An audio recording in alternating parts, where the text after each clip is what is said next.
Welcome to the deep dive. You've shared some excerpts from HBR's 10 must-reads on strategic marketing. Oh, yeah. And it seems like you're really looking to understand how companies can actually put the customer first Right. and what kind of results come from that. Yeah, it's a great set of articles. It's really foundational stuff that has shaped how businesses think about marketing, Yeah, for for decades. sure. Well, and the first one that really caught my eye, I think, was Theodore Levitt's Marketing Myopia. Mm-hmm. And it's like he's throwing a bucket of cold water on anyone who thinks they're in a growth industry. Yeah. He basically says there's no such thing. What's so interesting is that he's really trying to get companies to move away from Yeah. thinking about the product and think about the customer. Right. And he gives some really interesting examples. I always think about the dry cleaning one. Yeah, the dry cleaning one, where dry cleaning was booming when wool clothes were the norm. But Exactly. then synthetic fabrics came along, didn't need to be dry cleaned. And suddenly that industry was facing disruption.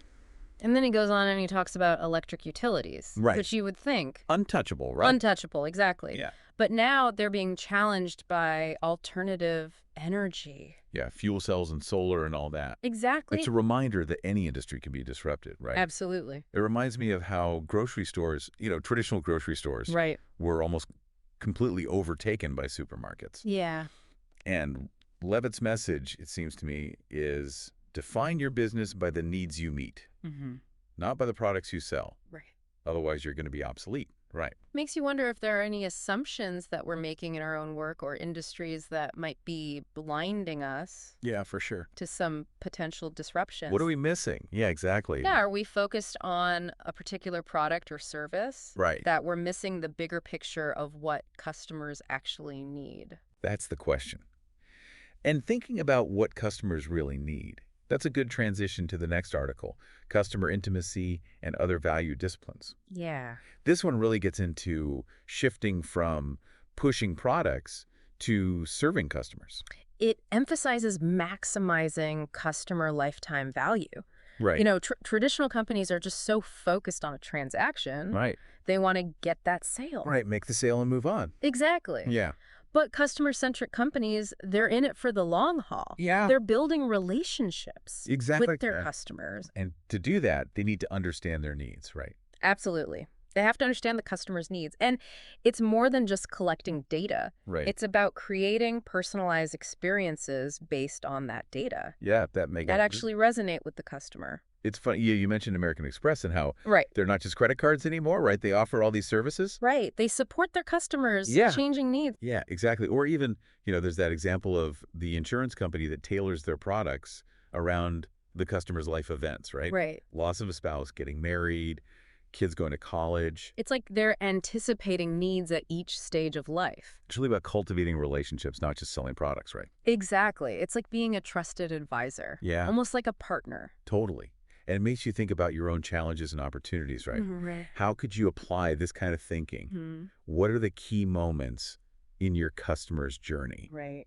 And let's move on to that article by Clayton Christensen, Scott Cook, and Taddy Hall, Marketing Malpractice. Yeah. This is where we get into purpose brands. They argue that segmenting markets the traditional way, Right. relying on demographics just isn't enough. Yeah. To truly connect with customers, you have to understand the jobs they're hiring your products to do. Right. So it's not about demographics. It's about understanding, what is it, the functional. Yeah. Functional, social, emotional dimensions Yeah. of why a customer chooses your product. Yeah, I love that. They use the milkshake example, right? Yes. Where this fast food chain was trying to figure out why their milkshakes weren't selling. Right. They made them thicker, more chocolatey, cheaper. Nothing worked. And then they decided to really watch customers buy milkshakes. Right. And they were trying to understand, what is the job they're hiring the milkshake to do? What they found was surprising. 40% of their milkshakes were sold in the early morning. Wow. Commuters. They Wow. wanted something to make their drive less boring Okay. and to stave off hunger until they got to work. It wasn't just competing with other milkshakes. It was competing with bananas. Right. Bananas, bagels, even boredom itself. That's wild. By focusing on the job, the company figured out, okay, Yeah. we can adjust the thickness to make it last longer during a commute. Wow. change the packaging for one-handed consumption, That's and tailor their messaging to appeal to those early morning drivers. so clever. It's about uncovering the job Yeah. your product is being hired to do. I love that. How can we uncover the hidden jobs that our customers are hiring our products for, right? Right, it requires a shift in perspective. Yeah. Instead of asking customers what they want, we have to observe how they're using our products. Interesting. Look beyond stated needs, uncover unspoken desires and motivations. Like detective work. Exactly. That's really cool. And it makes me think about Kodak's Easy Share camera, right? Yeah. Where they moved away from competing on megapixels and zoom features, Right. and they focused on the job of sharing fun. And they designed the camera and software to make it incredibly easy Yeah. to share photos with friends and family. They became the market share leader in the U.S. A testament to the power of understanding the underlying job. It's powerful. It makes you think about what jobs are we hiring products and services for Right. in our own lives. Ab- But before we go too far down that road, how do we measure customer loyalty right? Right. How do we know if we're succeeding? That brings us to Friedrich Reichheld's article, The One Number You Need to Grow. Okay. He argues that these traditional customer satisfaction surveys, Yeah. they're overly complex, Yeah. and they don't provide clear insights. It's like everyone's satisfied, even if they're not enthusiastic. He calls it grade inflation. Yeah. Yeah, that's a good way to put it. And so his research revealed that a single question Okay. could predict customer loyalty and company growth. Interesting. That question is, how likely is it that you would recommend this company to a friend or colleague? It's so simple. Simple but powerful. Yeah, cut through the noise, right? That question is the foundation of the Net Promoter Score, or NPS. Right. And based on their answer to the question, customers are categorized as promoters, passively satisfied, or detractors. And we know that companies with a high NPS, they tend to outperform their competitors. Absolutely. It's a good reminder that word of mouth is still incredibly powerful. So this raises the question, how could you use the NPS Right? to measure and improve your own customer relationships? Yeah, that's a good one to ponder. You know, we've covered marketing myopia, purpose brands, the Net Promoter Score. But before we wrap up part one, Yeah. there's another really important aspect of building those strong relationships, understanding the female consumer. Michael J. Silverstein and Kate Sayre's article, How to Market to Women, Yes. offers some valuable insights into this often overlooked market segment. It seems like they're arguing that women are still vastly underserved by many businesses, even though they control a huge amount of consumer spending, Absolutely. and that companies rely on these outdated stereotypes, Right. and they're not really understanding the needs of female consumers. Think about the automotive industry. Yeah. Cars are designed for speed and performance, Right. but women might prioritize safety, practicality, comfort. Makes sense? Or think about how difficult it can be for women to find a pair of pants that fit properly. Yeah, I've heard that. Or a healthy meal that's also convenient. Right. Or even financial advice that isn't condescending. Yeah, that's a good point. And it's not just those categories. Right. It's finance, healthcare, technology. Women are making major decisions in all those areas. And companies are missing out. It's a huge missed opportunity. Silverstein and Sayre, they present evidence that companies that do successfully tailor their offerings to women, Right. they're well positioned for growth. Absolutely. They identify 6 key female consumer segments. Right. But even more interesting, they explore the psychological and emotional drivers behind women's purchasing decisions. Exactly. They talk about the time pressures women face, right? Absolutely. Juggling work, family, personal responsibilities. And the importance of building authentic relationships based on trust and mutual respect. Here's a statistic that really stood out to me. The number of working women in the United States is about to surpass the number of working men. That's huge. That means companies need to pay even more attention to the needs of female consumers. Right. In both their personal and professional lives. It's about recognizing the power of the female consumer, not just as a target market, Right. but as a driving force in shaping the future of business and society. Really is. So as you think about building those strong customer relationships, Yeah.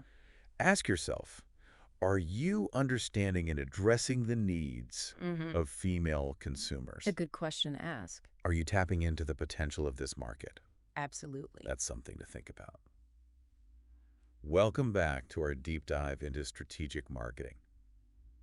In part one, we covered a lot of ground, Yeah, we did. from marketing myopia to purpose brands to the net promoter score. Mm-hmm.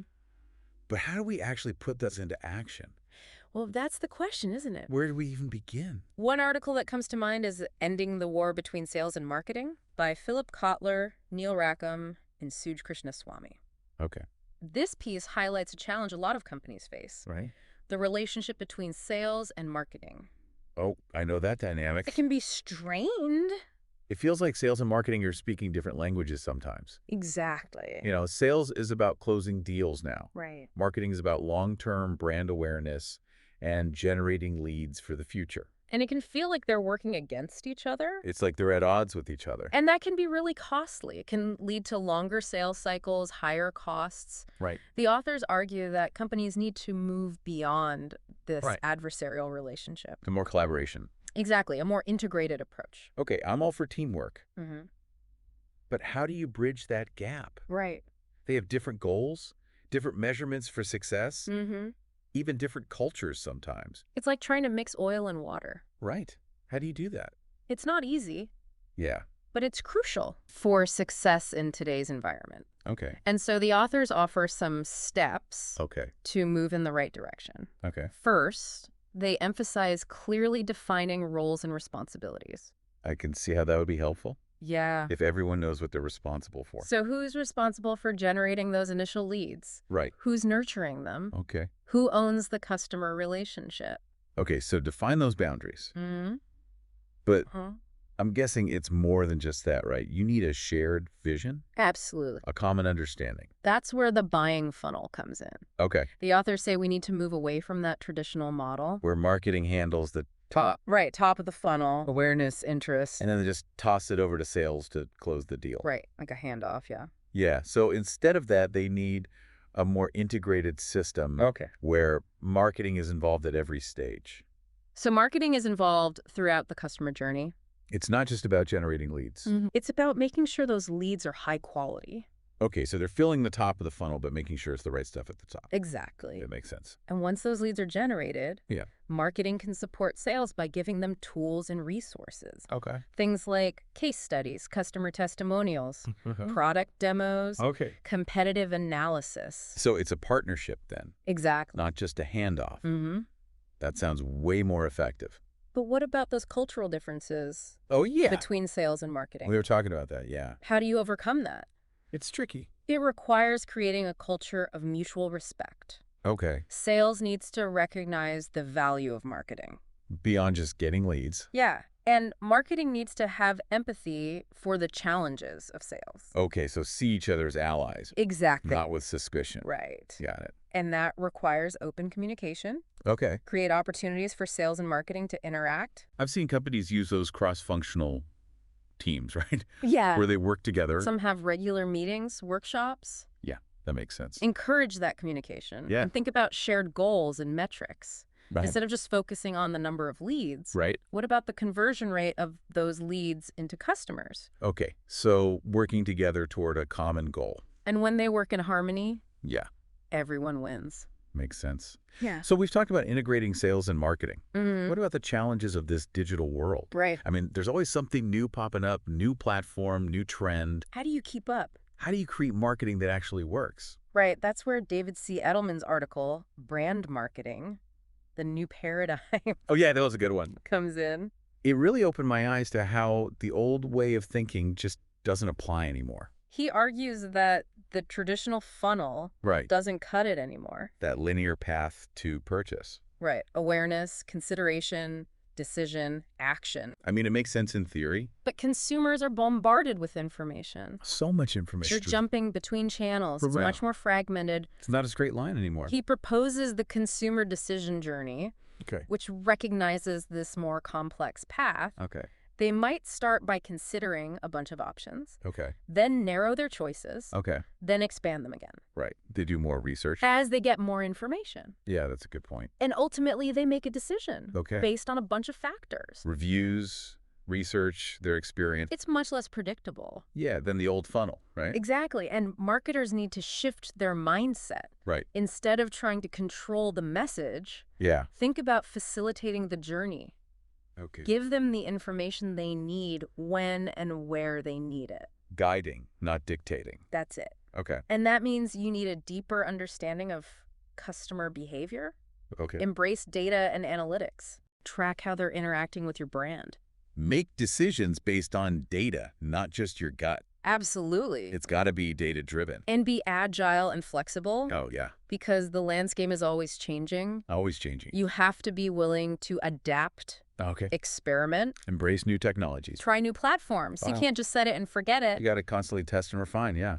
Edelman encourages pilot projects. Exactly. Test new ideas on a small scale. Right, then roll them out wider. Collect data, make improvements, Smart. minimize risk. That makes sense. Yeah. But even if you're testing and adapting, Yeah. how do you make sure all these different pieces Yeah. are working together? Right. It's easy to create an experience that's just confusing. Fragmented, yeah. That's where orchestration comes in. Right. He says you have to think of your marketing like a symphony. Oh, I like that. Each channel plays a role Oh. to create this cohesive experience. It's not just about being on every platform or sending the same message everywhere. It's about choosing the right channels, Okay. tailoring your message, Okay. telling a consistent story. That requires collaboration across departments, right? Absolutely. Marketing, sales, customer service, product development Everyone has to be on the same page. to create that seamless experience. Exactly. It sounds complex, but it seems necessary, right? Absolutely. So we've talked about integrating sales and marketing, adapting to this digital world. Mm-hmm. What else? One article that really stood out was getting brand communities right. Oh, yeah. Everyone's talking about brand community. It's by Susan Fournier and Laura Lee, Okay. and it explores how it goes beyond traditional relationships. I see companies trying to build these communities, Mm-hmm. and they don't always work. It's a secret. How do you create one that actually resonates? Right. Well, they challenge some common myths. Okay. They start by saying that a brand community isn't just a marketing strategy, it's a business strategy. No, interesting. It has to be integrated into the fabric of the company. So it's bigger than just a Facebook group Much bigger. or a few events, yeah. It's about fostering a shared identity, Okay. a common purpose, Okay. a set of values. Okay. They use the example of Harley-Davidson, Yeah, great example. which built one of the most iconic communities. It's more than just riding motorcycles. Right, it's a whole lifestyle. Yeah, rallies, clubs, gear, tattoos. It's powerful. Yeah. And they actually restructured their whole organization Wow. to support this community. So it's company-wide. It's a shift in mindset. Heck. Companies need to see them as partners. Not something they control. Right. Okay. Listen to the community, understand their needs, empower them. It's a two-way street then. It is. Got it. But what about companies that are just starting out? Mm-hmm. What can they do? Well, they offer some advice. Okay. They say, understand the different types of community affiliation. Okay, different types like what? Pools, webs, and hubs. Okay, break those down for me. Pools are communities formed around a shared interest. Okay. Runners who do marathons, gamers who play a certain game. So a potential audience Mm-hmm. that they can tap into? Webs are those close connections. Okay. Friends, family, people you trust. Makes sense. And hubs are communities centered around a person, Okay. a celebrity, blogger, thought leader. Someone with a big following. Exactly. Okay. And they argue that effective strategies combine all three. Pools, webs, and hubs. Start by identifying the pools and webs that are relevant Okay. and look for ways to connect. Authentically. Right. Find where your audience already is Mhm. and engage. And it requires humility. Okay. Listen, learn, adapt. Don't dictate the conversation. Right. Participate. Exactly. I noticed they give a piece of advice that's a little counterintuitive. Oh, yeah. They say, embrace conflict. Within the community. Yeah, I wouldn't expect that. They say a certain amount of conflict is healthy. It helps define boundaries, strengthens shared identity, Okay. even sparks innovation. I usually think conflict's something to avoid. Right, but in reality, it's inevitable. People have different opinions, passions. Exactly. Trying to suppress it can lead to resentment. Okay. So manage it constructively. A space to disagree respectfully. Agree. Share perspectives. And that requires trust, Okay. transparency, Companies need to acknowledge it, address it openly. not pretend it doesn't exist. Right. Okay, so encourage healthy debate. Set guidelines for behavior. Moderate it, yeah. It's a valuable perspective on Need community. is a more collaborative, authentic approach to building relationships. Speaking of relationships, Yes. let's revisit customer intimacy.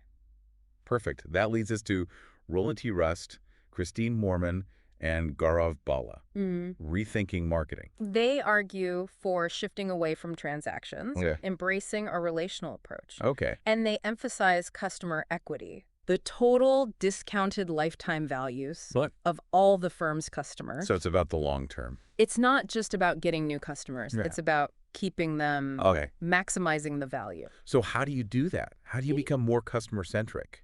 They propose the customer equity management system. Okay. 4 components: Okay. acquiring, retaining, growing, and brand equity. Okay, so acquiring is getting them in the door. Right. Retaining, that's the tough one. You have to understand customer needs, Okay. deliver on your promise, Right. create switching barriers. Loyalty programs, recommendations, exclusive content. Exactly, make it harder to leave. Makes sense. And then you grow the value of those relationships. Okay. Cross-selling, upselling, Okay. additional products or services. So you become a trusted advisor. You got it. Got it. And finally, brand equity, Okay. the intangible value of the brand. Brand awareness, loyalty, positive feelings. Strong brands drive customer equity. They create differentiation. Justify higher prices. Right. Foster loyalty. It's about building a brand people admire, trust, connect to. That requires a long-term perspective, Okay. consistent messaging, Okay. delivering on that promise. There's a roadmap It is. to become more customer-centric. And here's an interesting thought. Yeah. As we rely more on technology, Yeah. the human element becomes even more valuable. Okay. Companies that can combine automation with human interaction, Okay. they're going to stand out. It's not about replacing humans with robots. Right. It's about using tech to make it better, Exactly. create deeper connections. Right. As we continue this deep dive, Yeah. let's think about how we can put this into practice. Good point. Let's keep going. Welcome back to the Deep Dive. In parts 1 and 2, we really dug into some fascinating ideas about marketing and customer centricity. It really has been a great journey through these HBR articles. Yeah, a lot of great stuff in here. You had a really interesting collection of excerpts. So as we wrap up this deep dive, what are the big takeaways? You know, if there's one theme that keeps coming up, it's that customer centricity. Yeah, putting the customer first, right? It's about moving beyond just making a sale and building those relationships. Creating value for both the customer and the company. Exactly, long-term value. So understanding what your customers need, building trust, and exceeding their expectations. It's about creating those wow moments. And that customer-centric approach, it needs to be woven into everything you do. It's got to be company-wide, not just one department. You got it. Every department needs to be on board with putting the customer first. Think about companies like American Express or Enterprise Rent-A-Car. Or Kodak with their EasyShare camera. They all put the customer at the center of their strategy. And they achieved incredible success because of it. They're definitely inspiring examples. Hmm. But shifting to a truly customer-centric model, it's a big change. It's not easy. You have to be willing to challenge how things are done. It's a journey. And that's where Wood Van Rossum's article, Customer Value Propositions in Business Markets, comes in. Oh, yeah. He gives us a framework for developing those value propositions that really connect with your customers. He makes a good point. A value proposition isn't just a list of features. It's about clearly articulating the value you provide. Answering that question, why should I choose you? And Van Rossum really stresses focusing on what he calls the resonating focus. Resonating focus, what does that mean? It's about identifying the 1 or 2 things that really matter to your customers. Okay, so not just listing every feature, but focusing on what makes you different, what they actually care about. Exactly. You have to show them why you're better, why they should choose you. And you can't just make claims. You've got to back them up. You need proof. Proof. Don't just say you can save them money or make them more productive. Show them how. Use customer testimonials, case studies, those ROI calculators. Right. Show the value. Document it. Work with your customers to track those results. You're not just making promises, you're proving your value proposition. Okay, so as we wrap up our deep dive, here's a final thought. Think about the jobs your customers are hiring you to do. Are we truly understanding their needs? Are we delivering on our promises? Are we building a community around our brand, creating those loyal advocates? Are we creating a culture of customer intimacy in everything we do? Keep those questions in mind as you work towards becoming a truly customer-centric organization. And remember, it's a journey. There's always room for improvement, new things to learn, and new ways to exceed your customers' expectations. Thanks for joining us on the deep dive. We hope this exploration into strategic marketing has been valuable and insightful for you. Keep learning, keep experimenting, and keep pushing the boundaries of customer centricity.